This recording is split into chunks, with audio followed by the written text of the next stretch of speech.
ሰላም ጤና ይስጥልን የተወደዳችሁ የምናለሽ መቲ ፕሮግራማችን ተከታታዮች እነሆ የዛሬው ምናለሽ መቲ ፕሮግራም አሁን ተጀምሯል።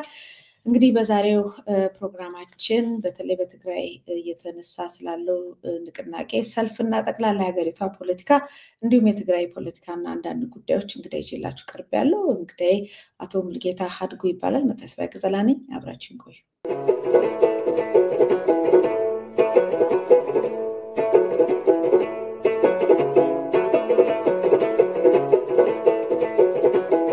ጤና ይስጥልኝ አቶ ሙልጌታ ሀድጉ በጣም አመሰግናለሁ ስለቀረብክ። እንግዲህ በተለይ ትግራይ አካባቢ ስላለው ሁኔታ በውስጥ በደንብ የሚያውቁ የትግራይ ተወላጆች በተለይ በፖለቲካው ትንሽ ቆየት ያሉ ውስጥ ምስጢሩን የሚያውቁ እንዲሁም በኢትዮጵያ ፖለቲካ ላይ የራሳቸውን ድርሻ እያስቀመጡ ያሉ ሰዎች ስንፈልግ በአጋጣሚ በተለይ የትግራይ ተወላጆችን ወደ ኢህአፓ ፖለቲካ ፓርቲ ውስጥ ነው ያገኘናቸው ያለነውና ለዛ ነው ዳግም ዛሬ ወደ ኢህአፓ መጥቼ አንተን አግኝቻለሁ። አንተም የኢኮኖሚ ዘርፍ አስፈጻሚ ወይም ስራ አስፈጻሚ ነህ በኢህአፓ ፓርቲ ውስጥ። እጅግ በጣም አመሰግናለሁ። እኔም ያው እንግዳ አድርጋችሁ ስለጋበዛችን በጣም አመሰግናለሁ። እግዚአብሔር ያክብርልኝ። መልካም እንግዲህ ምናልባት የውይይታችንን መጀመሪያ ማድረግ ያለብን ጠቅላላ ያለ አንተም ፖለቲካ አባል ነህ፣ እዛ ውስጥ ነው ያለው። ስለዚህ ጠቅላላ ያለው የሀገራችን ወቅታዊ ሁኔታ በዛን ጀምርና እሱን ከዛ በኋላ ስለ ትግራይ ጉዳይ ሰፋ ብለን የምናየው ነገር ይኖራል። እንደሚታወቀው ያው ህወሓት ወደ ኢትዮጵያ ከመጣ በኋላ በዛ በነበረው 28 ዓመት ሙሉ ሀገሪቷ በዘር በጎጥ በመሳሰሉት ነገር ተከፋፍላ ቆይታለች እና ያ ተደፋፍኖ የነበረው ዝም ተብሎ ብዙም የተወሰነ ሰው ቢጮህበትም አብዛኛው ዝም ብሎ አደፋፍኖት የነበረው ነገር አሁን ፈንድቶ የተለያየ ሀገር እስክንመስል ድረስ በየቦታው ጦርነቶች፣ ግጭቶች፣ ብሔርተኝነት፣ ጎጠኝነት አለ። በተለይ መንግስት ራሱን ሙሉ በሙሉ ብሔርተኛ አድርጎ አደባባይ እስኪመጣ ድረስ ያኛውን ነውና አንዳንድ ጊዜ ህወሓት ነው እንደ አሁንም ሀገሪቷን የሚገዛት የህወሓት ያስቀመጣቸው ከህገ መንግስት ጀምሮ የመተዳደሪያ ሁኔታዎች፣ የክልል አከላለሎች፣ የቋንቋ ጉዳዮች እየጨመሩ በዛው ላይ እየተጨመሩ መጡ እንጂ እየተቀየሩ የለምና አንዳንድ ጊዜ አሁንም ህወሓት ነው ወይ ሀገሪቷን የሚያስተዳድራት የሚል ነገሮች ይታያሉ እና እዚህ ላይ ያለ አስተያየት ምንድነው? እሺ በድጋሚ አመሰግናለሁኝ። ያው እንዴት መሰለሽ አሁን ያለው ሁኔታ እንዳልሽው ነው። ምክንያቱም እሳቱ ድሮ እንትን የተደረገ ነው፣ ከድሮ ጀምሮ የነበረ ነው። ህወሓት ማለት ስነ ሐሳቡ ነው። ህወሓት ማለት ህገ መንግስት ነው። ህወሓት ማለት ሁሉም ያለው ነው። ስለዚህ በትናንት ነው ያለ ነው። ለምሳሌ አሁን ያለው ስርዓት ብልጽግና የሚባለው ስሙ ነው የቀየረው። ኢህአዴግ የነበረው ነው ስሙ ነው የቀየረው። ስለዚህ ህወሓት የሰጠን ህገ መንግስት ይዘን እየሄድን ህወሓት የሰጠን ሁሉም ነገሩ ምክንያቱም የብሔሩም የአካባቢውም የሰፈሩም ሁሉም ይዘን እየሄድን አዲስ ነገር አንጠብቅም። ምክንያቱም ከነጅምሩ ለውጥ ሲባል ኦልሞስት እዛ ያሉ ሪፎርም አድርጎ እዛ የነበሩ ሰዎች ናቸው። ምክንያቱም ከሌላ ሰው እንኳን ለማስገባት ፈቃደኛ ያልሆኑ ሰዎች ነው ያሉት። ስለዚህ ከነዚህ የምንጠብቀው የትናንት ውጤት ነው የትናንት ውጤት ነው። ስለዚህ ትናንት ከህወሓት አብሮ ሲሰሩ አብሮ ፖለቲካ ሲሰሩ አብሮ ሲዘርፉ አብሮ ሲሸረቡ የነበሩ ሰዎች ናቸው አገሪቱ እየመሩ ያለው። ስለዚህ ከዚህ አዲስ ነገር መጠበቅ አንችልም። ዛትስ ዋይ አገሪቷ ስቲል ምክንያቱም በስርዓት ጠፍቶባት በደመነፍስ እስከምትመራ ድረስ ሆናለች። ስለዚህ የ27 the last 30 years ወይም 27 ዓመት 28 ዓመት የነበረው ስርዓት የፈጠረው ነው አሁን መጨረሻው ስለደረሰ ነው። እሱን ኤክስፖዝድ ስለሆነ ነው አሁን ያን ሁሉ ደም እየተፋሰሰ ያለው፣ ያን ሁሉ መንፈራገጥ ያለው፣ ያን ሁሉ የፖለቲካው የኢኮኖሚው የማህበረሰቡ ትርምስ ያለው ያው የስርዓቱ ውጤት ነው። ስርዓቱም ደግሞ ምን ተደረገበት ብለን ነው። ምክንያቱም ከስርዓቱ ከነበረው ስርዓት ምን ስለተደረገበት ነው እንትን የምንለው አሁን ምክንያቱም አዲስ ነገር የምንጠብቀው ሰዎች እነሱም ናቸው። ህወሓትን አፈንግጦ የወጣ እንጂ የብአዴን የነበሩ እዛ ተመልሰው ገብተዋል። ኦህዴድ የነበሩ እዛ ተመልሰው ደኢህዴን የነበሩ እዛ ሁሉም እዛ ነው ያለው። ስለዚህ ስርዓቱ ዋናው ደግሞ ስርዓት ነው፣ የብሔር ስርዓት ነው የነበረው አይደል? ዘን አሁንም ያለው የብሔር ስርዓት ነው እና ምክንያቱም ያው ጤፍ ዘርተን ሌላ ማሽላ ወይም ስንዴ አንጠብቅም። ምክንያቱም ጤፍ ነው። እሾህ ዘርተ ሌላ ጤፍ አንጠብቅም። ምክንያቱም እሾህ ነው የምንጠብቀው ማለት ነው። ስለዚህ ትናንት የተዘራ እሾህ ስቲል እሾህ ነው ያለው እና በዛ መንገድ ነው ያለ ነው እና ትናንት ያደረግነው አዲስ ነገር እስከሌለ ወይም የተቀየረ ህገ መንግስት ስለሌለ የተቀየረ የፖለቲካል አይዲዮሎጂ እስከሌለ የተቀየረ የአስተዳደር መዋቅር እስከሌለ ድረስ ትናንት በክልል ተብለን በብሔር ተከፋፍለን ነበር አይደል? ስቲል በዛ ነው ያለ ነው። ሶ ምን አዲስ ለውጥ ስላደረግን ነው አዲስ የምንጠብቀው ነው የምለው እኔ በዚህ ዙሪያ።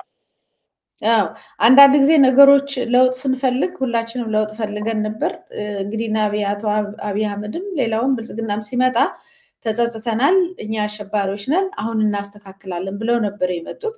ነገር ግን ምን ለወጡ የሚለውን ነገር ለውጥ ስንጠብቅ ራሱ መሰረቱ ተነክቷል ወይ የነበረው ነገር ቅድም አንተ ያልዘራነውን እንግዲህ ልናጭድ ነው እየጠበቅን ያለ ነው እና ለምንድን ነው ለውጥ የማይመጣው ብሎ ብዙ ሰው ሊጠይቅ ይችላል። ለምንድን ነው አሁን የምንጋደለው ብሎ ሊጠይቅ ይችላል። እና አሁን አንተ ኦልሬዲ እየመለስከው ነው። ምክንያቱም ምንም የተለወጠ ነገር ስለሌለ በአስተዳደሩ በፖለቲካ ሲስተሙ በመሳሰሉት ነገር በህገ መንግስቱ በብዙ ዘርፎች ሊያጣሉን የሚችሉት ቦምቦች እንደተቀበሩ እንደውም በደንብ መፈንዳት የጀመሩት አሁን ነው እና ምናልባት ይሄ መንግስት የእውነት በኢህአዴግ ውስጥ የነበረ ነው ምንም ራሳቸው ናቸው ተመልሰው የመጡት መቀየር ቢፈልጉ ከልባቸው መቀየር ቢፈልጉ ሊያሻሽሏቸውና ሊያስተካክሏቸው የሚችሏቸው ነገሮች ምን ሊሆኑ ይችሉ ነበር? ምናልባት ታሪክ መቀየር ቢፈልጉ መጀመሪያ ታሪክ መቀየር የሚቻለው ኦልሬዲ ህገ መንግስቱ ነው፣ ከህገ መንግስቱ ነው። ምክንያቱም ህገ መንግስቱ ምንድነው አይደንቲፋይ ማድረግ ያለብን የመጀመሪያው ምንድነው የሚያጣላን ነው።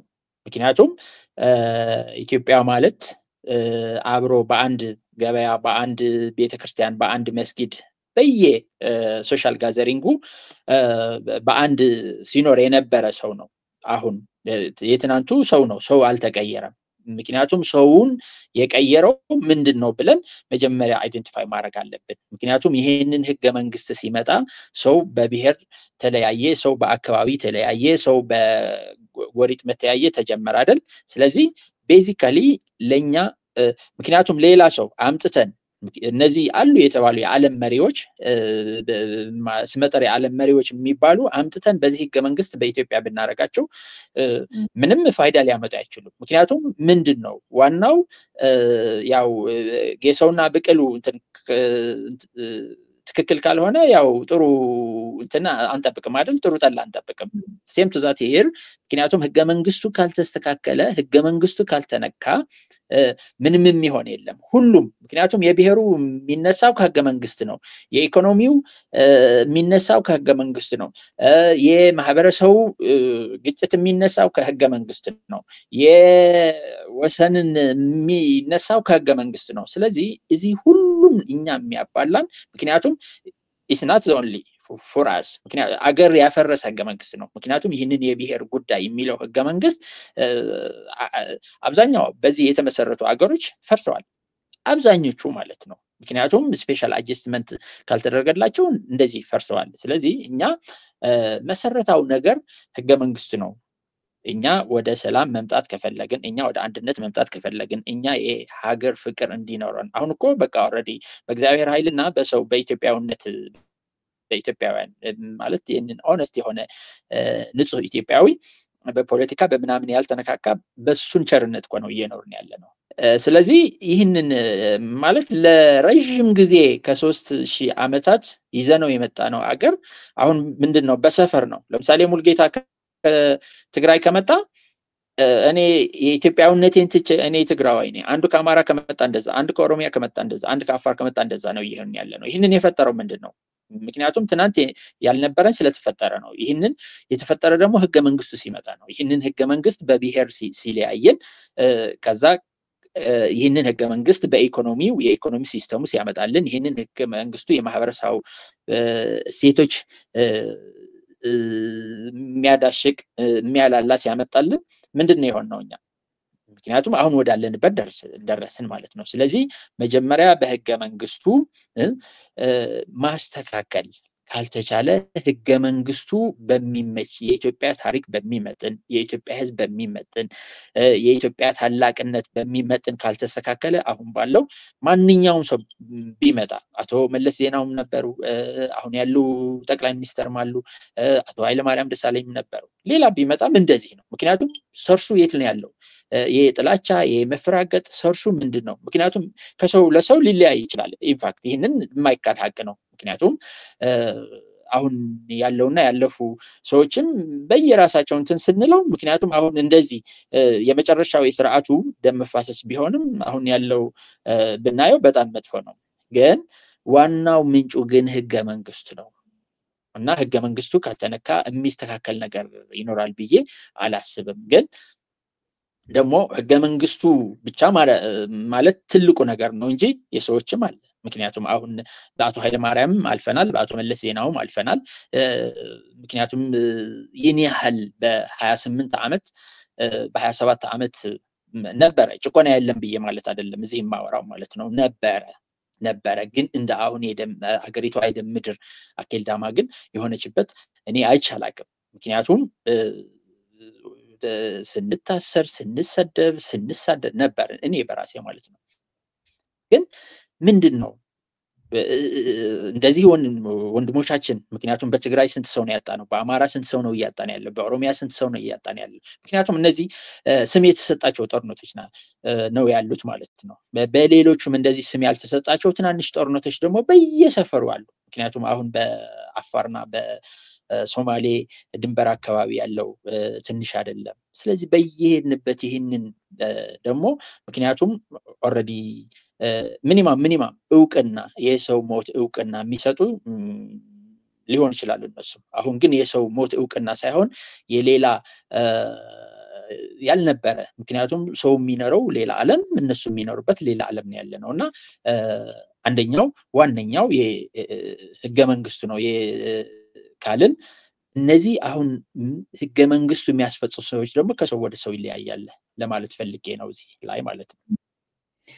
ምናልባት ህገ መንግስቱ ነው ሳለን አንዳንዴ ወደ ኋላ መለስ ብዬ ሳስታውስ እነ አቶ መለስ ዜናዊም ሌሎቹ ምንድን ነበር የሚሉት? እኛ ከሌለን ሀገር ትፈርሳለች ይሉ ነበር።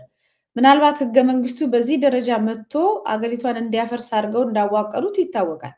አሁን ካየን እንግዲህ ያንዳንዱ በክልል ተዋድረን ነው አይደል እየተዋጋን ያለ ነው። እዚህ ጋር ክልል መንግስት ከክልል ጋር ነው እየተዋጋ ያለው። ወይንም የኔ ባህል ይበልጣል ወይ መንግስት የሚፈልገውን ባህል ይጨቁናል ወይ ማህበረሰብ ይጨቁናል ለይቶ ሁሉንም እንደራሱ አይቶ ያለ ማስተዳደር ብዙ ነገሮች አሉ። ስለዚህ ይሄ ከክፍፍሉ ከዛ ቤት ህገ መንግስቱ ላይ ያለውን ክፍፍል መሰረት አድርጎ የመጡ ጦርነቶች ናቸው እንጂ ሁላችንም እንደ አንድ ህዝብ ራሳችንን ብናይ እዚህም ደረጃ ባልደረስን አንዱን ገድሎ አንዱን ሸልሞ የሚያኖርም መንግስትም ባልኖረ። እንደዛ ከሆነ አሁን በዚህ ከተስማማ ማለት ነው እና አቶ መለስ ዜናዊ ሲሉ የነበረው እኛ ከሌለን ትፈርሳለች ሀገሪቷ ሲሉ የነበረው እዚህ የሚያፈርስ ህገ መንግስት ስላስቀመጡ ነው ወይ የሚለው ሲሆን ጥያቄ። ሁለተኛው ደግሞ ታዲያ ይሄ መንግስት ይፈልገዋል ይሄን ነገር ለምንድን ነው ለመንካትም አይፈልገው? አዎ 100% እስማማለሁ።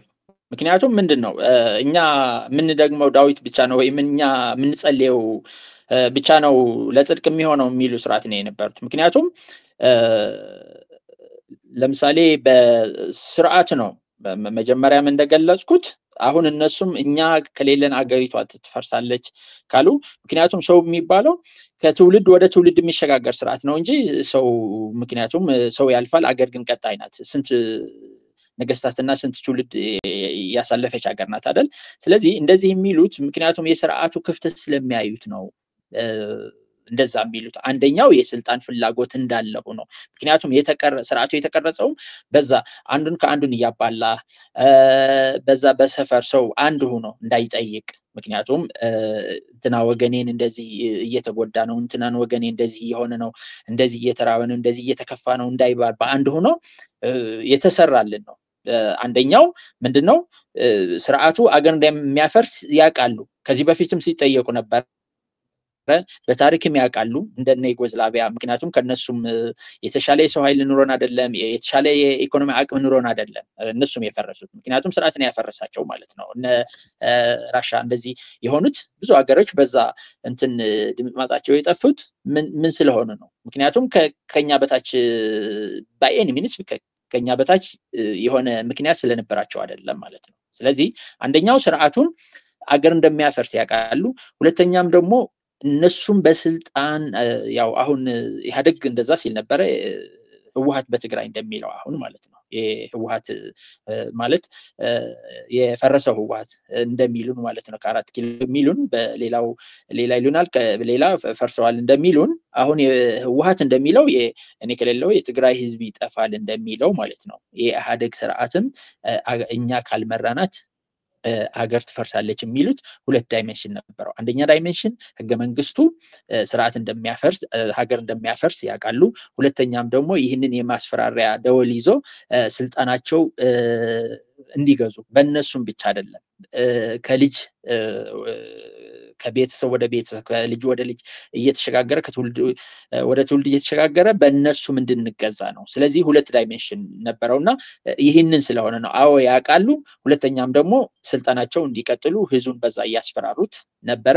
ከዛ እነሱም ምክንያቱም እኛ ከወረድን ኢትዮጵያ ትፈርሳለች ሲሉ ነበር አይደል? በትግራይም እንደዚህ ነው የሆነው። ምክንያቱም እኛ ከወረድን ትግራይ ተፋለች የሚል እንትና ይበላሃል እንትና ይወርሃል የሚል እሳቤ ነበረ ማለት ነው። ስለዚህ በእነዚህ 2 ዳይሜንሽኖች ነው እነሱም ሲሉት የነበሩትና አንቺ ያነሳሽው ሐሳብ እጋራለሁኝ፣ ልክ ነው ለማለት ፈልጌ ነው። ታዲያ ለለውጥ ነው የመጣሁት የሚለው አሁን የብልጽግናው መንግስት ይሄንን ነው ለምንድን ነው ሊነካው ያልፈለገው? ለውጥ ከፈለገ ሀገር ሰላም እንድትሆን ከፈለገ እሱን ያልኩሽ አሁን ምን አለ መሰለህ፣ ብልጽግና ፍሮም ዘ ቨሪ ቢግኒንግ ሲመጣ ከየት ነው የመጣው ነው?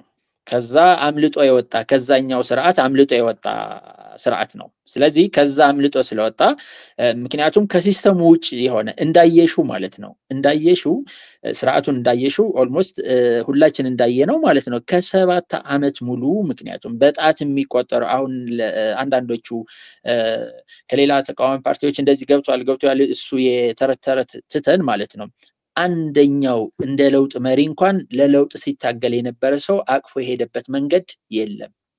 ምክንያቱም ሁሉም በየጫካው በየእንትኑ የሚታገሉት አዲስ ትውልዶች እኮ ትናንት በበረሃ ለለውጥ ብለው ሲታገሉ የነበሩ ሰዎች ናቸው። እዚህ ከስንት የፖለቲካ ፓርቲዎች 1-3 ሰው ስለገቡ አይ ስርዓቱ አቃፊ ነው እንደዚህ ማለት አንችልም። ስለዚህ ስርዓቱን በዛኛው ሲስተም ሰው እንዴት ነው ለምሳሌ በሃይስኩል የተማረው በዩኒቨርሲቲ የተማረው ነው አይደል አፕላይ የሚያደርገው። ስለዚህ እነሱም ደግሞ ከኢህአዴግ የተማሩትን አፕላይ ለማድረግ ስርዓቱን በዛ ቆርኖስ እነሱም ትናንት ሲሉት የነበረው እነሱ ምክንያቱም አንዱን ከአንዱ እያባሉ በቋንቋም በወሰንም በምናምንም እያሉ የነበሩበት አሁንም እንደዛ እየቀጠለ ነው። ስለዚህ ሲስተሙ ከተቋረጠባቸው ሲስተሙ ስለሚወጣባቸው ስለዚህ እነሱም በዛ መንገድ ነው ለውጡ የሚባለው ለኔ ማለት ነው ቀልድ ነው። ምክንያቱም መጀመሪያ ሁላችን እኮ እኔም ጭምር ማለት ነው እኔ የትግል ጓደኞቼ የትግል አጋሮች እኮ በቃ ለውጥ አለ ብለን እኮ ኦሬዲ ሆ ብለን እኮ ተቀብለናል። የኢትዮጵያ ሙሉ እኮ ሆ ብለው ተቀብለዋል። ለውጥ ቢሆን ኑሮ በዛኛው ሰዓት የሚነካው ነክቶ ያው ቀደም ብለን እንደገለጽ ነው የሚስተካከልና አስተካክለው ትናንት የነበረን ቆርሾ ይሄንን በዚህ ይፈታል ብለው መፍትሄ አስቀምጠው መሄድ ነበረበት። ግን እሱን ይቅርና ለነበረን ነው እንትን ጋዝ ለነበረን ችግር ነው ጋዝ የጨመረብን። ስለዚህ ይህንን ለውጥ ሲባለው አልኩሽ የትኛው አይዲዮሎጂ ነው የተቀየረው? የትኛው ህገ መንግስት ነው የተቀየረው? የትኛው የፖለቲካል ሲስተም ነው የተቀየረው? ስለዚህ እነዚህ ምንም ሳይለወጥ ሚስተር ኤክስ የነበረ ሚስተር ዋይ ስለመጣ ለውጥ ካልን በቃ የሰው ለውጥ ነበሩ ተቀያይረዋል እንዳልነው በዛም ብለው ናቹራሊም ከአቶ ኃይለ ማርያምም ወደ አሁን ያሉ ጠቅላይ ሚኒስትርም መጥተዋል። ይህንን ለውጥ ማለት ለኔ ቀልድ ነው። ምክንያቱም ኦሬዲ ቀልዱ ለውጡ በዛኛው በአንድ አመት ሳይሞላው አንዱን የስርዓቱ አሉ የሚባል ባለስልጣኖች መጥቶ አንድ ማህበረሰብ ሲያንቋሽሹ አንድ ማህበረሰብ ሲሰድቡ የስርዓቱ መሪዎች እንደዚህ ሲሳደው በቃ በዛ ከሽፈዋል እኮ ለውጡ በዛ ከሽፈዋል። መጀመሪያ የነበረው ሽንገላ ነው። ያው ሰናጣራ እናስርም ተብለናል። አሁን እያየነው ነው። መግደል መሸነፍ ነው እያለ ስንባል ነበረ። አሁን በማስ not only ፖለቲከኛ not only ሌላ በማስ ምክንያቱም እናቶች እየሞቱ እየሰማን ነው በጦርነት በረሃብ በበሽታ። ስለዚህ ይህንን ለውጥ ማለት ገና ከምላሳቸው ሳይወጣ የከሸፈ ነው። አሁን ለውጥ የሚሉን እኔ ዝም ብሎ ተራ ቀልድ ነው ብዬ ነው የምወስደው። ስለዚህ ምን ተቀይሮ ነው ለውጥ የምንለው? እና ስርዓቱን በዛ ነው እየቀጠለ ያለው። ስርዓቱን የነሱም ፉትስቴፕ ተከትሎ እየሄደ ነው ያለው እና በእኔ ለውጥ የሚባል ነገር የለም። እነሱም የሚሉን ደግሞ ቀልድ ነው። መልካም። እስቲ ትንሽ የተወሰኑ መረጃዎችን ስለ ትግራይ ወይም ያንተን ሀሳብ አካፍለን። ምክንያቱም በቀደም ለታም እንደዚሁ ሰልፍ ነበረ፣ እንደዚሁ መንገድም እንደዚሁ ተዘግቶ ነበር። ከዛ በኋላ ሰልፉ የቀድሞ በጦርነት የተሳተፉ አካላት ጥቅማ ጥቅሞች እንዲሁም ደሞዝ፣ ረሃብ፣ ችግር ደርሶብናል ብለው የወጡት ነው። ወደ ጊዜያዊ አስተዳደር ቢሮም ሄደው እንደነበረም ነው እየተሰማ ያለው እና አንዳንድ ሰዎች የሚሉት ነገር አለ። አንዳንዶች የሚሉት እዚህ በእንትኑ ላይ የምታየው ይሄ ተዘግቶ የነበረው ነገር ነው። አንዳንድ ሰዎች የሚሉት መንግስት ራሱ አመቻችቶ ያቀረበው አመጽ ነው፣ ህዝቡ በጊዜያዊ አስተዳደሩ ላይ እንዲያምስ ስለተፈለገ ነው የሚሉ አሉ። አንዳንዶች ደግሞ ያው ህዝቡ በእርግጥም ተቸግሯል፣ ስለዚህ ምንም ቢባልም ያው ህዝቡ ያለውን አማራጭ እስከተሰጠው ድረስ ወጥቶ ሀሳቡን የሚገልጽበት አማራጭ እስከተሰጠው ድረስ መውጣቱ አይቀርም፣ ምክንያቱም እዛ አካባቢ ያለው ችግር በጣም ከፍተኛ ነው የሚል ነው እና ሰልፉ እንዳለ ሆኖ በቪዲዮ በምን የታዩ ሰልፎች ነበሩ። ከዛም በኋላ ደግሞ በሚቀጥለው ቀን በዚያው ቀን ምሽት የመጀመሪያው ሰልፍ ለታ ሰልፈኞች ተወካዮች የጊዜያዊ አስተዳደር ፕሬዝዳንት ታደሰ ወረደ ሌተናል ጀነራል ከሚገኙባቸው ህወሓት የሰራዊት አዛዦች ቢነጋገሩም ስለተደረሰው ስምምነት በይፋ ለህዝብ መረጃ አልተሰጠም። እንደገና ደግሞ ከዛ በንጋታው ደግሞ ውይይት እንደዚሁ ውጤት ለህዝብ ሳይነገር እንደገና ማክሰኞ ጥቅምት 4 ከትግራይ ምስራቃዊ ዞን ወደ መቀለ ከሚያስገባው ዋና አስፋልት ከጠዋት ጀምሮ መረጃውን ይሄን እስከምናደርግበት ድረስ ማለት ነው ዜናው እንደሚያትተው ላልተወሰኑ ጊዜያቶች እና ደቂቃዎች መንገድ ተዘግቶ ነበረ። የትግራይ ኃይላት አባላት ሰላማዊ ሰልፈኞችን አጉሃ እና ጉርመዶ በሚባሉ ሁለት ቦታዎች መንገድ መዝጋታቸውን ምክንያት መኪናዎች ቆመው ተጓጓዦች የሚጓዙ ተስተጓጉለው ነበር ይላል። አሁን ፎቶን ያቀረብኩልህ እሱ ነው። የቪዲዮዎችንም አንተን በእርግጥ ታውቀዋለህ፣ አይተኸዋል። እዛ አካባቢ ስላለው ነገር እስቲ በደንብ መረጃ ስጠን። እሺ፣ ያው እንዳልሽው ማለት ነው የኔ በ2013 ጊዜያዊ አስተዳደሩ በራሴ እዛ ነበርኩኝ። ከዛ በኋላ ያለውን ስሬስ ሊከታተላለሁ። ምክንያቱም አሁን ባለው ገዢ ፓርቲ የብልጽግና መንግስት ትግራይ ለአንድ አመት ይቅርና ለአንድ ቀን ስቴብል ሆና እንድትቀጥል አይፈልግም። ምክንያቱም ያን ሁሉ የሚደረገው የመንግስት እጅ አለበት፣ የብልጽግና መንግስት እጅ አለበት። ምክንያቱም ዝም ብዬ በአጭሩ እያየነው ብንመጣ ማለት ነው በዶክተር ሙሉ የነበረን የራሴ ስለነበርኩበት ነው የማወራው። ምክንያቱም ያን ሁሉ የተደረገው ወደዛን ሁሉ ጦርነት የገባ ነው መንግስት የራሱን ዓላማ ስለነበረው ነው። በጌታቸው ረዳ ስንመጣም እንደዚህ ማለት ነው። ምክንያቱም መንግስት ይህንን ባይፈልግ በጌታቸው ረዳ አምጥቶ ለታደሰ ወረደ ስልጣን ሲሰጥ ማለት ነው። ምክንያቱም የመንግስት ፍላጎት ስለነበረ ነው። ምክንያቱም እኛ የነጌታቸው መፈንቅለ መንግስት ያደረገብን ይህንን ነው ሲሉ መንግስት ደግሞ አምጥቶ ስልጣን የሚሰጠው ምን ስለሆነ ነው? ጠፍቶት አይደለም፣ ወይም ይህንን ትክክል አይደለም ስላላል አይደለም። ማንም ይህንን የፖለቲካ ሊቅ ለመሆን አያስፈልግም። ስለዚህ ምንድነው በትግራይ መንግስት እንደዚህ እርስ በእርስ አሁን እኮ ለምሳሌ ስልጣን ለጀነራል ታደሰ ወረደ ባይሰጥ ኖሮ ትግራይ በሐራ መሬትና በዛ በቲዲኤፍ እና ቲፒኤፍ ተብለው በሁለት አይከፈልም ነበር። መንግስት ደግሞ ይህንን ይፈልገዋል ማለት ነው። ስለዚህ የመንግስት እጅ አለበት ኢስ ዲዛይንድ ነው። ምክንያቱም እኔ ብዙ ነገር አይቻለሁኝ፣ ብዙ ነገር ተከታትያለሁኝ። ስለዚህ እንደ አንድ የትግራይ ተወላጅ መንግስት ትግራይ ሚሆን አማራ ሚሆን እዛ አንድ ቀን ምክንያቱም ስትራቴጂው በደንብ የመንግስት ስትራቴጂ ምን እንደሆነ እናውቃለን ማለት ነው። ስለዚህ ይህንን የመንግስት ዲዛይን የተደረገ ነው። ወደ ሲቹዌሽኑ ስንመጣ ወደ ትናንት የነበረው ሲቹዌሽን ምንድነው ያነሳው የሚል ሁለት ነገሮች ነው የሚነሱ እዛ። ያው እንዳልሽው አንደኛ ፖለቲካል ኢሹ ነው፣ ሁለተኛም ደግሞ ኢኮኖሚካል ኢሹ ነው። ፖለቲካል ኢሹ ምንድነው?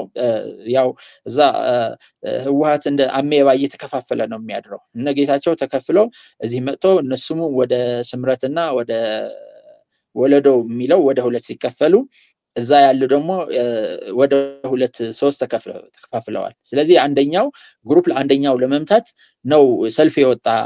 ስለዚህ ፖለቲካል ሚሽን አለው። ምክንያቱም ዋና የስርዓቱ አፈቀላጤ የሚባሉ ሰዎች አክቲቪስቶች እና ጋዜጠኞች እንደዛ ብለው ጽፎ አይተናል። ምክንያቱም እንትና ይሄንን ሆን ብሎ ጀነራል እንትና ያረጋው ነው ብለው ነግረውናል።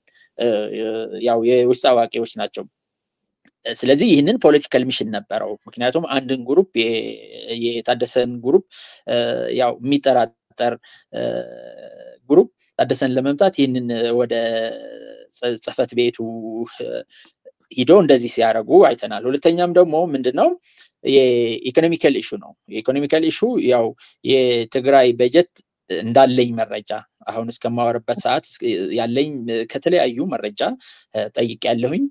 እስካሁን የ2018 በጀት አልተለቀቀም። ምክንያቱም መንግስት ነገሮቹን እዛ ያለው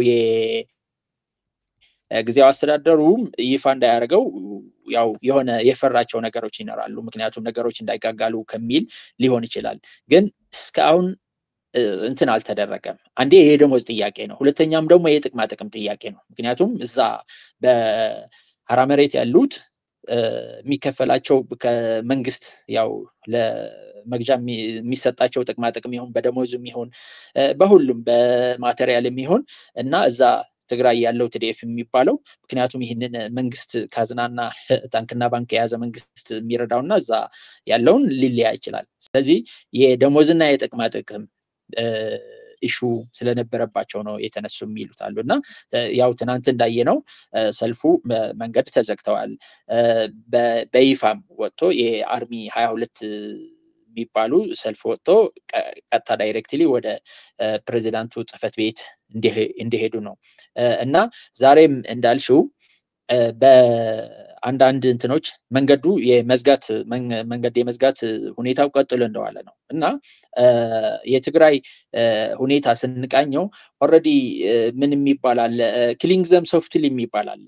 ምክንያቱም አሁን በትግራይ እኔ ጦርነት አቁመዋል።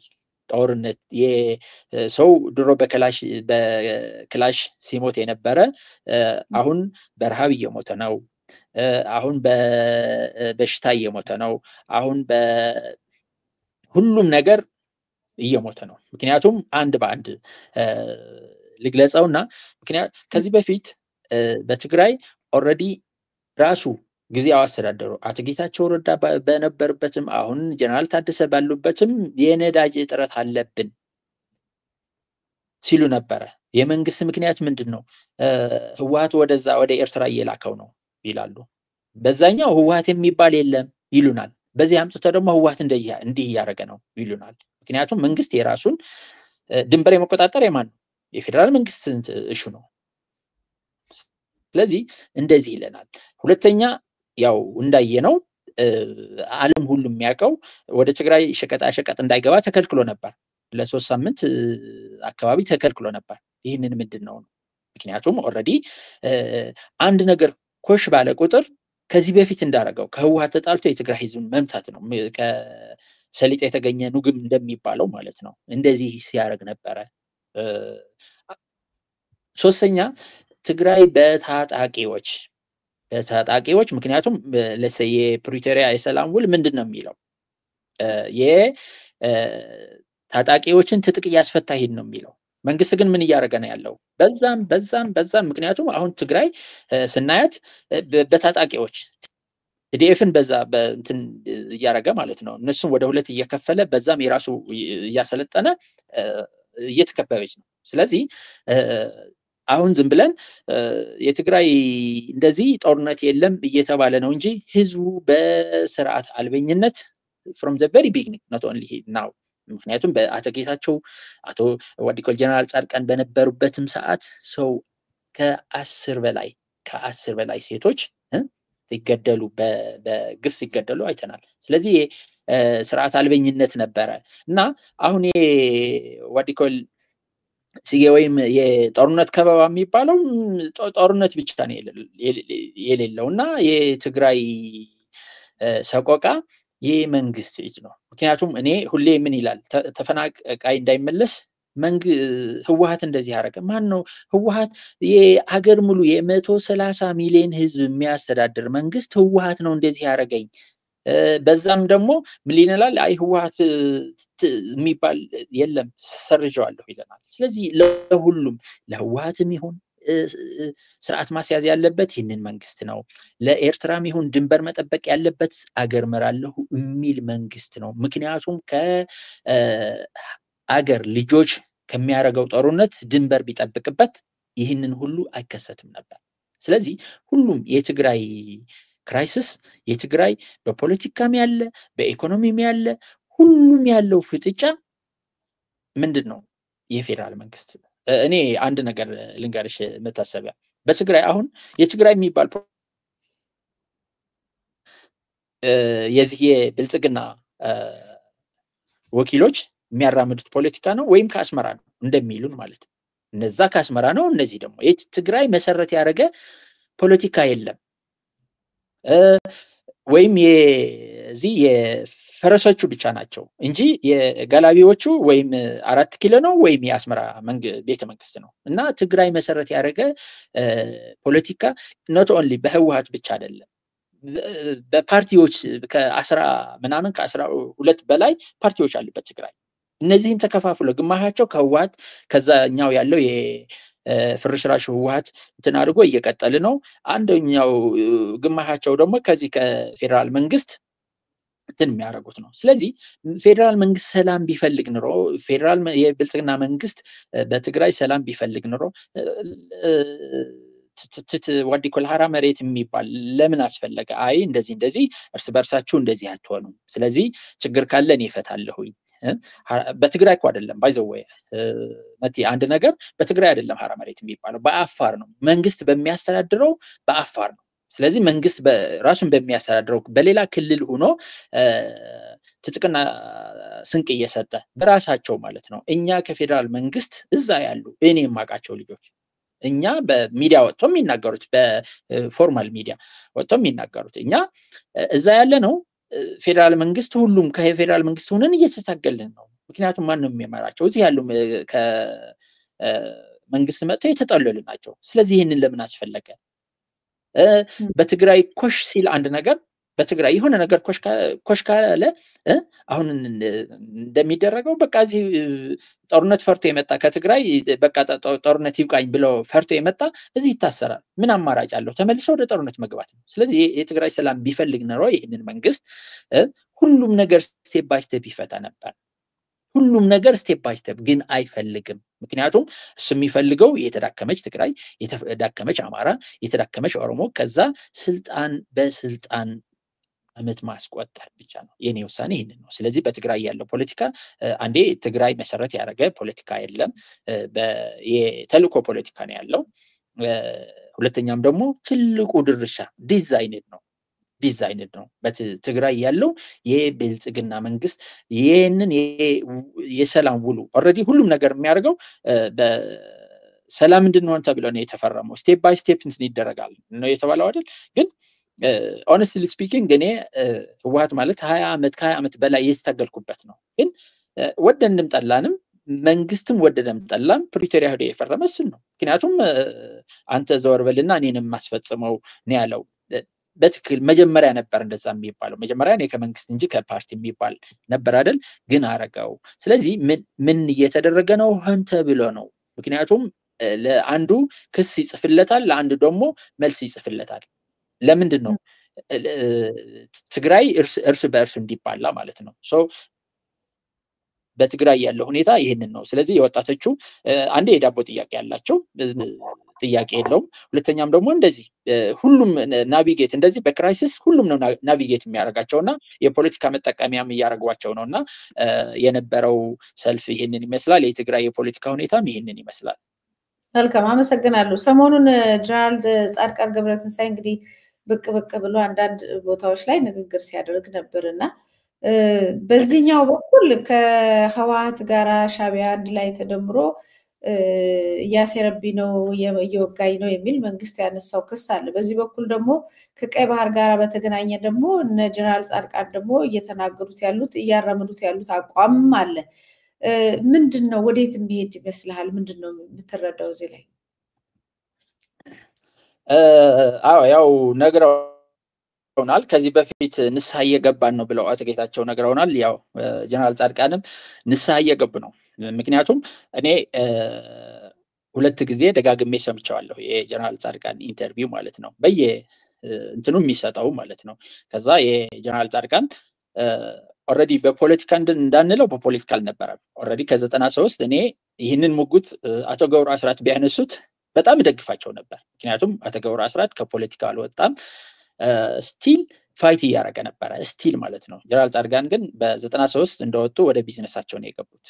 በቢዝነሳቸው ገብቶ ወደ እንትን ሲመጡ ምክንያቱም ሰፋ አድርጌ ከዛ ባጭሩ እንትን እያደረኩ ለመምጣት ፈልጌ ነውና ከዛ በቢዝነሳቸው ነበሩና አሁን ስርዓቱን እንትን ያደረጋቸው ድሮ ሪጀክት ያደረጋቸውን ለመበቀል ያው ትናንት ጦርነት መርተዋል። ምክንያቱም በጸረ ኢትዮጵያ ሆኖ ጦርነት መርተዋል። ስለዚህ ከዛኛው ወደ ጦርነት ከተመለሱበት የነበረ በበረሃ ሆኖ ምክንያቱም በበረሃ ሆኖ በእኛ ጊዜያዊ አስተዳደር በ2013 በነበረ ጊዜያዊ አስተዳደር ስንዴ እርዳታ ብቻ ስለሰጠን መድኃኒት ብቻ ስለሰጠን ማህበረሰባችን ብቻ ስላገለገሉ 60 ሰዎች ተገድለዋል። እነዚህ 60 ሰዎች የተገደሉ ደግሞ ጀነራል ጻድቃን እነዚህ ባንዳዎች ናቸው፣ ከብልጽግና ሆኖ የሚሰሩ ባንዳዎች ናቸው፣ ስለዚህ እርምጃ ወሰድባቸው ተብለው ከኔ ጋር የነበረ ምክንያቱም እኔ በቅርብ ማውቀው ኢንጂነር ብዛ ተቀጭተዋል። መምህር የማነ ንጉሰ የፈንቅሉ የነበረ ተቀጭተዋል። ዳዊት ዘር የሚባል ከአድግራት 60 ሰው ነው የምልሽ በትግራይ ሙሉ ይህንን ሲል ነበር ትናንት። ምክንያቱም ከብልጽግና መስራት ባንዳነት ነው። ከብልጽግና እንደዚህ መሆን እኛ ለውጥ ደግፈን ነው። ምክንያቱም ብልጽግና ስለሆነ አይደለም። ምክንያቱም ጦርነት ያለፈበት ህዝብ ለማገዝ ብለን በቀረበልን ጥሪ ነው ሄድነው እንጂ ብልጽግና ስለሆነ አይደለም፣ ወይም የብልጽግና ፍልስፍና ስለተቀበልን አይደለም። ግን በጦርነት የተበታተነ ህዝብ እናግዛለን ብለን ሄድነው። ጀነራል ጻድቃን ግን እንደዛ ነው ያለን ማለት ነው። አሁን ግን ከዛ ቀጥሎ ወደ የአቶ ጌታቸው ረዳ ስቴፕ ባይ ስቴፕ እንትን ለማድረግ ሲመጣ ምንድን ነው ያለን? ወንዝ እየተሻገርክ ፈረስ አይቀየርም ነው ያለን። ሰው ለህወሓት ለምሳሌ 2010 ካልተሳሳትኩኝ 2015 ወይም ሳምቲንግ የሆነች የትግራይ የተቃዋሚ ፓርቲዎች ሰልፍ ጠርቶ ነበር። በዛን ሰዓት ምንድን ነው ያሉት ጀነራል ጻድቃን? ወንዝ እየተሻገርክ ፈረስ አይቀየርም። ለህወሓት ሲቃወሙ ነው። በቃ ህወሓት ከዚህ በኋላ ይህንን ጦርነት ያመጣልን እሱ ነው፣ ስለዚህ አንፈልግህም ሲሉ የፓርቲዎች ስንትን ተሰባስቦ ኖ ወንዝ እየተሻገርክ ፈረስ አይቀየርም ነው ያሉ። ማን ነው? ህወሓት መቀጠል አለበት የህወሓት መንግስት ነው ያሉ። ከዛ ይህንን ብለው ሲያበቁ በጌታቸው 4 ወር ሙሉ ምክንያቱም ፕሪቶሪያ ውል ከተፈጸመ በኋላ 4 ወር ሙሉ ለስልጣን ተራግጠዋል።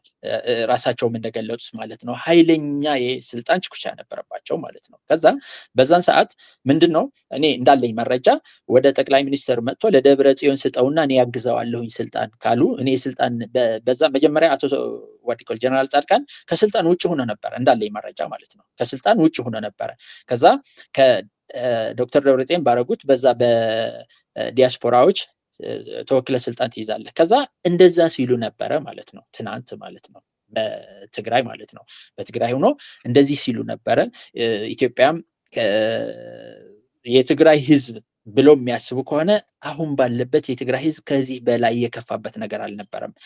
የትግራይ ህዝብ ከጦርነት በላይ የሚከፋው አልነበረም። ለትግራይ ህዝብ ብዬ ነው የተታገልኩት ነው የሚለው። እኔ የማውቀው ሌላ ታሪክ አለ በርግጥ ምክንያቱም የሻዕቢያ በላኝ ብሎ ነው ወደ ትግራይ የሄዱት ወይም ለትግራይ ህዝብ ብሎ ነው የሄዱት ሌላ ታሪክ እንተውና ግን እንደዛ ሲሉ ነበረ። እንደዛ እያሉ መጥቶ ግን ኦልሬዲ ስልጣን ይዘው ደግሞ ጀነራል ጻድቃን እኔ በእኔ ኦብዘርቬሽን ምንድነው ያደረጉት ያቺ የድሮ በቀል በሚመስል መልኩ ማለት ነው። ምክንያቱም ወጣቶች ስሜት አላቸው በጣም ኢነርጂቲክ ናቸው። ተሰብስቦ በየአዳራሹ ሲሰበሰቡ በየአካባቢ ሲከፋፈል እንደዚህ ሲያደርጉ ነው እንደዚህ አይባልም ምክንያቱም ስርዓት ነው ጠላታችን እንጂ አካባቢ አይደለም ብሎ ማኔጅ ሲያደርጉ አልሰማንም። እንደዛ እያሉ 2 ዓመት ሙሉ በስልጣን ቆዩ። በእሳቸው ስልጣን ምንድነው እንዳልኩሽ ቀደም ብዬ ከ10 በላይ ሴቶች አንዱ ዘውድ ትባላለች የአንድ የጀነራል ልጅ በእንትና የተፈረደበት ማለት ነው ገጭቶ እዛ በጀነራል ጻድቃን ስልጣን ነው በአቶ ጌታቸው ማለት ነው ከ10 በላይ ሴቶች በግፍ ተገድለዋል ማለት ነው። በግፍ ተገድለዋል። በዛን ሰዓት ምንም አልተባለም። እኔ የሚያሳዝነኝ ግን በህዝብ ሸቀጥ መሆን ግን ትናንት አይ ፊል ባድ በጣም አዝናለሁኝ ህፃኑ በጅብ በመበላቱ ማለት ነው። በአንድ እነሱም ረስቶ 10 በግፍ የተገደሉ ሴቶች እነዚህ ስም የተሰጣቸው ናቸው እንጂ ስንት በቢላ እንደሞተ ስንት ቤቱን ይቁጠረው። ትናንት ግን አይ በታደሰ ወረደ ስርዓት አልበኝነት አለ እንደዚህ አንድ ህፃን ተበልተዋል ሲሉ ነበር። ስለዚህ ይህንን ሁሉም ካስከፈ ጀነራል ጻድቃን ሲያወሩን የነበሩ እኔ ደጋግሜ ሰምቻለሁኝ የብልጽግና መልእክት ማስረጽ ነው። በምን ብትይ አንደኛ በኢትዮጵያዊነት ተምሳሌት፣ ሁለተኛ በቀይ ባህር ተምሳሌት፣ ሶስተኛ ህወሓት ፋኖ ሻዕቢያን በማጣመር መንግስት እንደዚህ ነው የሚለን አይደል? መንግስት እንደ እየከሰሰ ነው በፎርማሊ አይደል? እሱን ማምጣት ነው። ሁለተኛም ደግሞ አንድ ነገር ልንገርሽ ምክንያቱም በትግራይ ግፍ ተፈጽመዋል። ማንንም የሚፈጽመው ማንንም ግፍ ተፈጽመዋል ማለት ነው። አቶ ጌታቸው ረዳ መጥቶ ምንድነው ያሉት 75% የሻዕቢያ ወታደር ነው የፈጸመው ይሉናል። ይሁን እሰየው ከሆነ ማለት ነው the same to that ምክንያቱም ጀነራል ጻድቃን መጥቶም ትናንት እንደዚህ ነው። ስለዚህ this is designed ምክንያቱም በልተብለው የተሰጠ አጀንዳን መሆኑን ምክንያት ማን ነው ያጠናው በየትኛው ጥናት ነው? ምክንያቱም this is very very very difficult criminal ማን ነው ያጠናው እንደዚህ የሚሉን? ስለዚህ ይህንን ትናንት ሲሉን የነበሩ ምንድነው የብልጽግና አጀንዳ ማስረጽ ነው። ወደ እንትን ልምጣ ምክንያቱም አሁን ስለፋኖ አንስቶ ሲናገሩ ነበር። እኔ ምክንያቱም የሰላማዊ ትግል ታጋይ ነኝ ግን ስለ በአማራ የምትሞት እናት ግን አልተናገሩ። ምክንያቱም ይህንን መሆኔን ያለበት መሞቱም ትግሉም ነው መቃወም ያለበት። ሎጂካሊ የምናወራ ከሆነ እንደዚህ እናቶች መሞት የለባቸውም፣ የንጹህ ዜጋ መሞት የለባቸውም፣ ጦርነት የእርስ በርስ ጦርነት መቆም አለበት ብሎ ነው ወጥቶ መናገር እንትን ያደረጉት። ግን ኦልሬዲ በመንግስት ሚዲያ የምንሰማቸውን የደገምሉንና ይህንን ነው። ስለ ቀይ ባህር ስመጣ እኔ ግርም ነው የሚለኝ ብዬ ነበር። ሁለት ነገር ልንገርሽ። አንደኛው ኤርትራ ከኢትዮጵያ የተነጠለች ሜይ 24 1993 ወይም በእኛ 85 ነው ግንቦት 16 1985 ነው የተገነጠለች። ባህሩም ቀይ ባህሩም አሰብም የተወሰነ በዛን ሰዓት ነው። በዛ ጀነራል ጻድቃን በአራት ጣታቸው ፈርመው ሰጥተዋል። በዛኛው ትናንት እንደዚህ ብዬ ነበር ያሉን ቢነግሩን ኖሮ እኔ ቁሜንም ማጨበጭብላቸው። ለምን ኦልሬዲ በዛኛው ሰዓት ብቻቸው ድጋፍ አጥተው ነው እንጂ from the very beginning እንደዚህ ብሎ ነበር። ለሀገሬ ኢንተረስት ብዬ ሲሉን ነበር ትናንት። ለሀገሬ ኢንተረስት ብዬ እንደዚህ ሲሆን እንደዚህ ብዬ ነበረ ቢሉን ለኤርትራም ለኢትዮጵያም ወደዚህ ግጭት አንገባም ነበር። ትናንት ግን ለምሳሌ ያው የልጆች አለን ልጆች ሆነን ስናረገው የነበረ ወንድሜ ወይም እንትን ጓደኛዬ ልብሴን ከተጣላን ልጆች ሆነን ልብሴን አምጣ ስለተጣላን ነው 93 እኛ ባልተዘጋጀንበት ስለወረረን አሰብም እናስመልስ ብዬ። ስለዚህ በስሌት አሰብና ቀይ ባህር ለኤርትራ ብለው ወስነናል። ቃል በቃልም ያሉት ምንድነው ለነሱም እንትን ብለን ሙቸት ብለን የሰጠናቸው እኛ ባልተዘጋጀንበት ስለወጉን አሰብ ለኢትዮጵያ ብያለሁ። በብሶት በስሌት ኦሬዲ በህግና በስሌት በሰከነ መንፈስ አሰብ እና ቀይ ባህር ለኤርትራ ተሰጥተዋል። ይህንን ጀነራል ጻድቃን ስላኮረፉ ግን አሰብ ይመለስ ብዬ ነበር። this is not the right ምክንያቱም እኔ ሀገሬ ኢንተረስት ካለኝ from the very beginning no ማለት ነበረብኝ ማለት ነበረብኝ። ግን ምን ተለምደዋል መሰለሽ በህወሓት በጀነራሎችም በፖለቲከኞችም አንዱን ባንዲራ አውርዶ ለመውጣት ነው የሚፈልጉ። እርስ በርሳቸው ስለሚባሉ ለምሳሌ አንድ ብዙዎች አሉ እንደነ ጀነራል ዮሐንስ እንደዚህ ሲሉ እንሰማለን። እንደዚህ እኔ ያላልኩም እንንትና ነው እንደዚህ ያሉት እኔ ያላልኩም እንደዚህ ነው። እኔ አቶ መለስ ዜናዊ ወይም አቶ ስብሃት ነጋ ትክክል ወስነዋል ማለት አይደለም እንደዚህ የሚለው ግን from the very beginning ነው ማለት የነበረበት። ትናንት እንዲመቻቸው ብለን ሰተን ስለወጉን ግን አሰብ እናስመልስ ብዬ ነበር። ስላኮረፍን መሆን አይደለም የሚሆነው። ምክንያቱም from የሀገር ኢንተረስት ቢከፋህም ቢመችህም በዛ ነው የሚከበረው። ለምሳሌ አሁን አንዳንድ ወንድሞች እንደሚሉት ይቺ ሀገራችን አይደለችም የሚሉት አሉ አይደል? ስለተከፍ ነው አይ ነው ፊል አደርጋለሁኝ። ግን አገር ማለት ያው የኮንዲሽናል ጃኬት አይደለም ሲሞቀንም የምናወጣው ሲበርደን የምንለብሰው። በቃ አገር ማለት ኢንተርናላይዝ አድርገን የምናስቀጥልበት ነው። ስለ ቀይ ባህር ሲሉት የነበሩት የብልጽግና አጀንዳ ለማራመድ ነው። ምክንያቱም ምን እያልኩ ነው? አሰብ ለኢትዮጵያ ያስፈልጋታል፣ ቀይ ባህር ያስፈልጋታል። አዎ ያስፈልጋታል። ይህንን የኤርትራ መንግስትም ያውቃል፣ ማንኛውም ያውቃል፣ የማንኛውም ያውቃል እንደሚያስፈልጋት ማንኛው። ምክንያቱም እኛ የመስተንፈሻ አካላት ይዘን ነው የቆምነውና አገራችን እንድታድግ እንድትበለጽግ ያስፈልጋታል። አሁን ግን ምክንያቱም ብልጽግና ሰዎች በሚያነሱት አይደለም። ይህንን ለፖለቲካ ኮንሳምፕሽን ነው። አንድ ነገር ልንገርሽ። ምክንያቱም 7 ዓመት ብልጽግና ከሚመጣ 7 ዓመት አድርገዋል። አንደኛ በዲፕሎማሲ የተሰካለት ነገር የለም። ስለዚህ ይህንን የሚያሳየው ምንድነው? የዲፕሎማሲ ውድቀት ነው። ያው እንግዲህ እኛ እናንተ ዛናችሁ ያው በሚዲያውም ከኛ በላይ እንደምታውቁት ማለት ነው። የበርበራ አግኝተን እንኳን ደስ አላችሁ አልተባልንም እንዴ? ተብለናል እኮ የበርበራ ወደ አግኝተናልና እልል በሉ ተብለናል እኮ።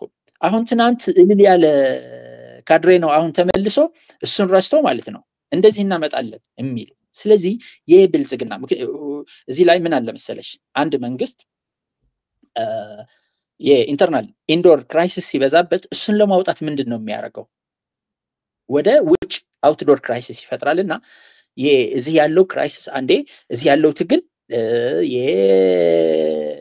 የሰላማዊ ትግልም ይሁን ሌላ ትግልም ይሁን ለማዳከም ምን ዲዛይን ያደርጋል? ወደዛ እንትን ያደርጋል እንጂ እኛ ይህንን እኔ የጀነራል ጻድቃን እንዳልኩሽ ነው የብልጽግና መልእክት አንዱ ሁለት ብዬ ነገርሻለሁ። የብልጽግና መልእክት ሁሉም ነገሩ ስለ ጀነራል ታደሰ ወረደ ያሉት፣ ስለ ህወሓት ሻዕቢያ ፋኖ ያሉት ጥምረት፣ ስለ ቀይ ባህር ይህንን የመንግስት ከረት አጀንዳ ነው እየነገሩን ያሉ ማለት ነው። ስለዚህ ስለ ቀይ ባህር ትክክለኛ ፍላጎት ሳይሆን የመንግስት አጀንዳ ማስፈጸም ነው። ወደ ብልጽግና እንደመጣን እንዳልኩሽ ነው። ምክንያቱም መጀመሪያ ከግብጽ ተማምለን ጥሩ ዲፕሎማሲ መሰረት ተጣላን። ከሱዳን እንደዚህ ተጣላን። ከዚህ አንድ ሶማሊላንድ በዲፕሎማሲ ማሸነፍ አልቻልንም። እንደዚህ ተይውና እነዚህ ትላልቅ ሀገሮች ምናምን በዲፕሎማሲ ወድቀን ነው ፊታችን ወደ ቀይ ባህር ያዘር ነው ማለት ነው። ሁለተኛ እዚህ ላይ ጀነራል ጻድቃን ስለ ኤርትራና ስለ ትግራይ ግንኙነት ሲያወር ሰምቻለሁ። እኔ እውነቴን ነው የምነግርህ፣ አልደግፍም። ምክንያቱም የሀገሬ ድንበር የማንም በማንም እንዲደፈር አልፈልግም። ግን በምን ከብልጽግና ሆነ በየትኛው ሞራል ነው እንደዚህ ስለ ቴሪተሪ እንደዚህ ስለ ኢሌጋል የሆነ ሪሌሽንሽፕ የሚወራው? ብልጽግና ስለ ትግራይ ህወሓቶች የፈለጉት ይሁኑ የፈለጉት እኔ ልጠላቸው እችላለሁ፣ ግን ብልጽግና ስለ ህወሓት መሪዎች ከኤርትራ እየተገናኙ ነው ብሎ የመክሰስ ሞራል የለውም። ትናንት የኤርትራ ጋብዞ የትግራይን ህዝብ ያስጨፈጨፈ መንግስት ነው። ስለዚህ ከዚህ መንግስት የተጠጋ ማንኛውም አካል ስለ ቴሪተሪ ስንት ኪሎ ሜትር ነው ሱዳን በመተማ ወራ ይዛ እኛ በእርስ በርስ ጦርነት ተያይዘን የነበር ነው። ስለዚህ ይህንን ሰዎቹ ሲያወሩ ምክንያቱም ያለውን አሁን የፖለቲካ ኮንሰምፕሽን እዛ ያለው ምክንያቱም እኔ የጀነራል ጻድቃን ጀነራላይዝ አደርጋለሁ እና በብልጽግና ስናየው ሁሉ ስለ ቀይ ባህር የሚያወራን እንደኔ ያስፈልጋል። አዎ ያስፈልጋል። እኔ እንደ የኢሃፓ አመራርና አባል የራሳችን የፖሊሳችን እንትን ነው አካል ነው። አዎ ያስፈልጋታል ብለን እናምናለን። ማንኛውም ኢትዮጵያዊ ማንኛውም አዎ ብለ ነው ማንኛውም ኤርትራ ብትጠይቀው ከኮንፍሊክት ኦፍ ኢንተረስት ውጭ አዎ ይላል። ግን ምንድነው ነው አሁን እየተባለ ያለው ግን ለዛ ነው ወይ አይደለም? ብልጽግና አንዴ ኢንተርናል ክራይሲስ ስለገጠመው ይህንን ኢንተርናል ክራይሲስ ወደ ውጭ ለማውጣት የሚጠቀምበት ስትራቴጂ ነው። ሁለተኛ እንዳልኩሽ በዛኛው የዲፕሎማሲ ሽንፈት ስለገጠመው በሄደበት የዲፕሎማሲ ሽንፈት ስለገጠመበት እሱን ከቨር ለማድረግ የሚሮጠው ሩጫ ነው። እነዚህ ወጥቶ ምክንያቱም አንድ ነገር ልንገርሽ፣ አቶ ጌታቸው ረዳ ላምጣቸውና እዚህ በ2002 ነው ወይ በ97 ያሉት ስለ እንትና ነው ይህንን እብደት ነው ያሉት። ቀይ ባህር ማለት እብደት ነው ያሉት። ባለፈው በእንግሊዝኛ ሚዲያ ሲያረጉስ ምንድነው ያሉት? በቃ በደንብ የሚያስፈልጋት ነው። ይህንን ግን ያው የሰው ፐርሰናሊቲ ወይ የሰው አቋም ኢህአዴግ ስትሆንና ብልጽግና ስትሆን ይቀያየራል ማለት ነው። ሴም ቱ ዛት የጀነራል ጻድቃን በ1985 ፈርሞ የላይኛው አመራር ሆኖ ፈርሞ ሰጡ። ተጣላን፣ ጊዜ ያመጣው ተጣላን፣ 93 እንነጠቃታለን አሉ። ሌላ ደግሞ ከተዋደድ ለምሳሌ ጦርነት ባይኖር ጀነራል ጻድቃን ዴፊኒሽን ጦርነት ባይኖር ማለት ነው። በ1990 ጦርነት ባይኖር በቃ ምን እያሉን ነው? ኢንዳይሬክትሊ ጦርነት ባይኖር ኑሮ የኤርትራ ነው ቀይ ባህር የኤርትራ ነው እያሉ በዛን ስለተወረረች ግን እንደዛ ብለናል። አሁንም ከህወሓት እየተገናኘ ስለሆነ እንደዚህ እናስመልሳለን። ሁለተኛም ደግሞ እኔ ያዘንኩባቸው ትልቅ ጀነራል ናቸው። እኔ ጀነራል ዮሐንስና ጀነራል ጻድቃን ላምጣ።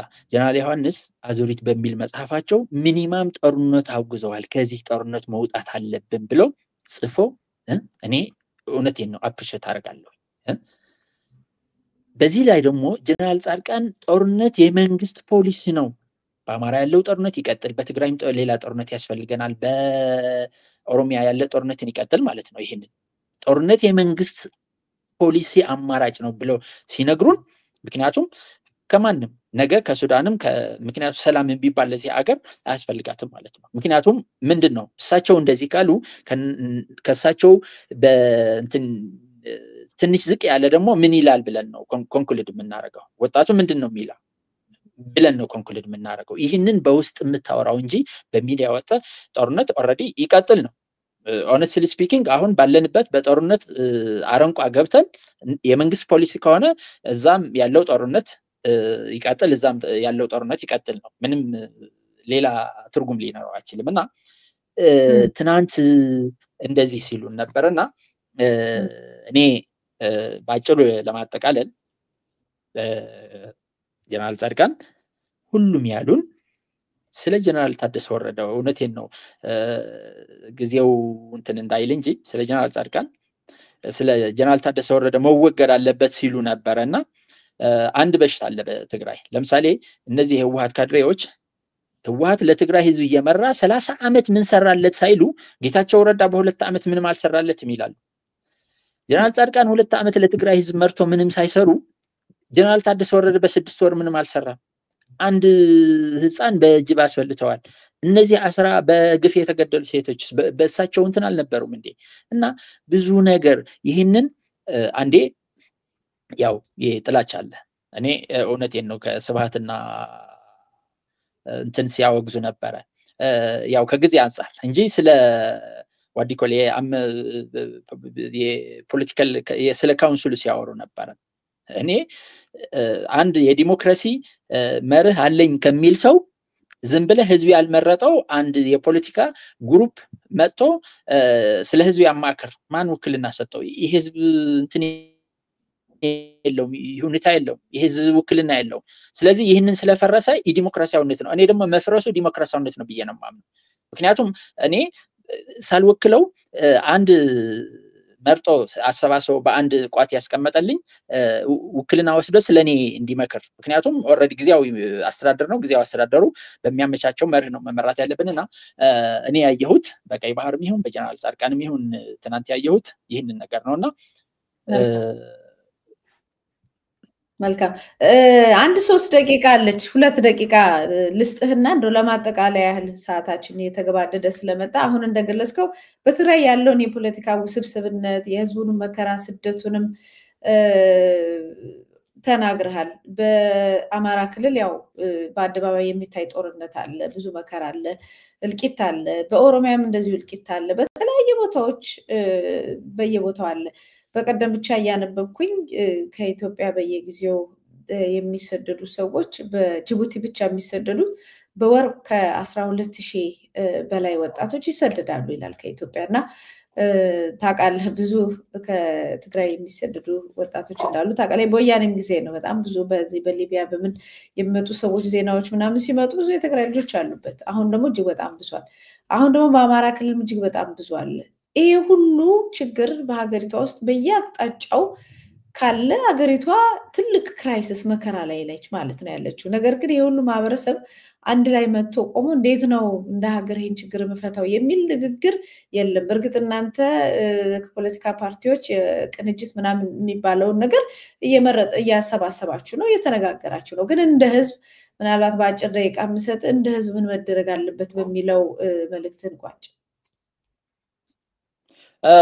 እኔ ምንድነው የምለው ኦሬዲ በዛ ነካክቻቸው ልለፍ በኦሮሚያ ያለው ጦርነትን ኬዝ አለው በፋኖ ምክንያቱም እንደ ከዚህ በፊት ገልጨልሽ ነበርና መጥቀስ ስላለብኝ ነው ምክንያቱም ፋኖ መሆን የነበረብን እኛ የትግራይ ጊዜያዊ አስተዳደር የነበር ሰዎች ነው በዶክተር ሙሉ ስንመራ የነበር ነው ፋኖ መሆን የነበረብን ምክንያቱም ለምን ብትይኝ ተክደናል ነው እኛ ተክደናል ነው ስለዚህ በፋኖ ያለው በእንትና ከኤርትራ መጥቶ እዛ እንትን የገባ የኦሮሚያ ታጣቂም ዘሴም ሲናሪዮ ነው ያለው ማለት ነው ስለዚህ ምክንያት የለውም የሚል እንትን የለኝምና ሁሉም ምክንያቱም እንደ አንድ ሰላማዊ ታጋይ ማለት ነው ምንድነው የምናደርገው ምክንያቱም ከይዝና ከዚህ የሌለው ትግል ነው ብለ እንትን ማድረግ ይችላልና በዛን መተን ስለ ህዝቡ ምን ያረግ ከጊዜው አንፃር ስለ ህዝቡ ምን ያረግ ያልሽኝ ኦሬዲ ህዝቡ መምጣት አለበት ምክንያቱም አገር እየጠራች ነው አገር ከድጡ ወደ ማጡ እየተንደረደረች ነው ስለዚህ ህዝቡ ወደ አንድ መምጣት አለበት ህዝቡ ደግሞ ማን ነው የሚያስተባብረው ነው ምክንያቱም የሰላማዊ ተጋይ ነው ህዝቡ የተለያዩ አማራጭ አገሩን ለማድናን የተለያዩ ፒስፉል አማራጮች ሰላማዊ ሰልፍም ይሁን ህዝብ ቢተኝነትም ይሁን ይህንን የሚያስተባብረው ማን ነው እኔ ለህዝብ ጭቆና አለ ማለት ነው እኔ እውነቴን ነው ከ56 ወይም 60 አካባቢ የተቃዋሚ ፓርቲዎች አይቻለሁ በቀሉ ማለት ነው እነዚህ ግን ምክንያቱም ምንድነው እየሰሩ ያሉ ምንድነው ምክንያቱም ወጥቶ ስለ ጦርነት የማይናገር ከሆነ ወጥቶ ስለ እናቶች ሰቆቃ የማይናገር ስለ ህፃናቶች ሞት የማይናገር ከሆነ ምንድነው የሚሰራው ነው ስለዚህ ምንድነው አንዴ እንዳልሽው እኛ እንደ ቅንጅት ፈጥረን በትብብሩ እየመራን ነው። ምክንያቱም የተለያየ ሜካኒዝም እንጠቀማለን። የተለያዩ የትግል ሂደቶች አሉ። የሰላማዊ ትግል ሂደቶች በዲያሎግ ሞክረን ካልተሳካልን ከመንግስት ፊት ለፊት ገጥመን ካልተሳካልን ምክንያቱም ሌላ አማራጮች ነው የምንጠቀመው። ሰልፍም አለ እንዳልኩሽ የህዝብ እምቢተኝነትን መምራት አለ። ሁሉም ነገር ነው ያው በሚዲያው መታገሉ አለና እነዚህ አማራጮች እንጠቀማለን ነው። ምክንያቱም ህዝቡ ወደ አንድነት ማምጣት አለበት። አሁን ለምሳሌ ምንድነው ለሙልጌታ ወደ ስልጣን ለማምጣት ለኢሃፓ ወይም ለእናት ፓርቲ ወይም ለአማራ ጌዮን ወደ ስልጣን ለማምጣት አይደለም አገር ለማስቆየት ወደ አንድነት ማምጣት አለብን ነው የምለው እዚህ ላይ አገራችን ለማስቆየት። ምክንያቱም ይህንን ኢትዮጵያ አትፈርስም የሚሉ ሰዎች እኔ አልቀበልም። ምክንያቱም እግዚአብሔር የሚጠብቃት እኛ የሰውኛ ስራ ስንሰራ ነው። እኛ የሰውኛ ስራ ሳንሰራ ዝም ብለን አይ በጦርነት አረንቋ እየተናወጠች አይ ኢትዮጵያ አትፈርስም የሚለው እኔ አልቀበለው በግሌ ማለት ነው። ዲቫይን ፓወር አምናለሁ፣ የሰውን ፓወር ደግሞ አምናለሁ። ስለዚህ የሰውን የዲቫይን ፓወር እንዳለ ሆኖ የሰውኛ ሳንሰራ ዝም ብለን በጦርነት እየተናወጠች በድህነት በኢኮኖሚ እንደዚህ ዳሽቃ እንሆና አገር አትፈርስም የሚባል የለም። ስለዚህ በኢኮኖሚ ዙሪያ በፖለቲካ ዙሪያ በማህበረሰቡ ጉዳይ የሶሻል ኢንስቲትዩሽንስ የሚባሉ እንዴት እየተተራመሱ ሆን ተብሎ እንዴት እየተተራመሱ እንዳለ እናውቃለን። ስለዚህ ይህንን ህዝቡ ወደ አንድነት መጥቶ በመሰለው ተቀናጅቶ ወደ አንድ መጥቶ ምንድነው ለሀገሩን ለማዳን መቆም አለበት ነው የሚለው። እነዚህ ደግሞ ይህንን ህዝቡ ወደ አንድነት የሚያመጡት ደግሞ ምንድነው ግንባር ቀደም ደፍሮ የሚታገል ይብቃ የሚል የፖለቲካ ተቃዋሚ መኖር አለበት ብዬ አምናለሁ። በቃ ይብቃ። እዛ የሚሞተው የሚፈሰው ደም ማን ነው? በሁለት ጎራ ያለው ምክንያቱም የማን ደም ነው የሚፈሰው? የሌላ ሀገርና የኢትዮጵያ አይደለም፣ ሁሉም የኢትዮጵያ ነውና ይብቃ የሚል ጦርነት ይብቃን ብሎ ሰልፍ መውጣት አለበት። ጦርነት ይብቃን ብሎ ብዬ አምናለሁ ማለት ነው ከጊዜ አንፃር ማለት ነውና ብዙ የሰላማዊ ትግል ሂደቶች አሉ። እነሱም መጠቀም ነው። ከአንድ ወደ አንድ ጃምፕ ታደርጋለህ ከአንዱ ምክንያቱም ዲያሎግ እምቢ ካለ ወደ ሰልፍ ትሄዳለህ፣ ሰልፍ ካለ ወደ ሌላ ትሄዳለህ እና እነዚህ መጠቀም አለብን። ይህንን ማታረግ ከሆነ መርካቶ ይግባ። ስለ ፖለቲካ ለምሳሌ በህዝብን አስይዞ የሳንቲም ሽርፍራፊ ለማግኘት ከሆነ መርካቶ ይግባ። እውነቴን ነው የምለው። ምክንያቱም ታሪኩን አያበላሽ፣ ምንም አያበላሽ። ስለዚህ የኢትዮጵያ የፖለቲካ ፓርቲዎች በአንድ ሆኖ በመሰላቸው ተደራጅቶ ስለ አገር ማንንም አገር ይምራ። አገራችን ሰላም ሆና አገራችን ወደ አንድነት ይህንን የደም መፋሰስ ወደ ሰላም መጥቶ ህዝባችን ለ5 ዓመት ሙሉ እኮ የጦርነት ዜና ሰበር ዜና እየሰማ ለ5 ዓመት ከትግራይ ጦርነት ጀምሮ 2013 እኮ የጦርነት ሰበር ዜና ነው እየሰማን ያለ ነው። እስኪ ከዚህ እንገላግለው መጀመሪያ። ምክንያቱም ከዛ ማን ይምራን የሚል ደግሞ እንሄዳለን። ጦርነት እናስቆመው በምን ይብቃ ለሚመለከተው ፊት ለፊት ግን በቃ የሚገርምሽ አንዱ የመንግስት አጀንዳ አቀንቃኝ ይሆናል፣ አንዱ የህዝብ አቀንቃኝ ይሆናል። የፖለቲካ ፓርቲዎች ነው የምለውና የፖለቲካ ፓርቲ ስትባል በዛ ነው። ለዚህ ነው መስራት ያለብን። ምክንያቱም ፊት ለፊት ወጥተን መናገር አለብን። ያው ምንድነው የሚባለው ቴክ ዘ ፋየር ሊቭ ዘ አሽ ነው። ኦልሬዲ ትግል እንደሚያስከፍል ሁላችን እናውቃለንና ይህንን መፍራት የለብንም። ከዛ ትግል ደግሞ አላማችን ደግሞ ለምንም ለማይረባ ጊዜ ለሚቀይረው የወረደ ጥቅምና ስልጣን ብለን ህዝባችን የተጋረጠበትን አደጋ ማድረግ አለብን፣ መታገል አለብን ነው የምለው። እሺ እጅግ በጣም አመሰግናለሁ። እንግዲህ የመጀመሪያ ጊዜ ነው ምናለሽ መቴ ላይ የቀረብኩት። አቶ ሙልጌታ አድጉ ስለዛሬው ስለነበረ ትንታኔና ስለሰጠኝ ጊዜ እጅግ በጣም አመሰግናለሁ። እኔም ያው እንግዳችሁ ስላደረጋችሁን በጣም አመሰግናለሁ። እግዚአብሔር ያክብርልኝ። ቻው። መልካም ተመልካቾቻችንና አድማጮቻችን ስትከታተሉት የቆያችሁት የዛሬው ምናለሽ መቴ ፕሮግራማችን ነው። እንግዲህ ከእንግዳዬ ጋር ባደረግነው ቆይታ ላይ ከኢትዮጵያ ስለሆነ ቀጥታ የተገባው አልፎ አልፎ የኢንተርኔት መቆራረጦች ነበሩበት። ለዛ አስቀድሜ ይቅርታ ጠይቃለሁ። እንግዲህ ሀሳብና አስተያየቶቻችሁን በምናለሽመቴ@gmail.com ወይም እዚህ ላይ ባስቀመጥኩት ስልክ ቁጥር እንድትልኩልኝ አድራ እያልኩ የዛሬውን ፕሮግራም በዚህ ፈጽሜያለሁ። ሰላም ቆዩ።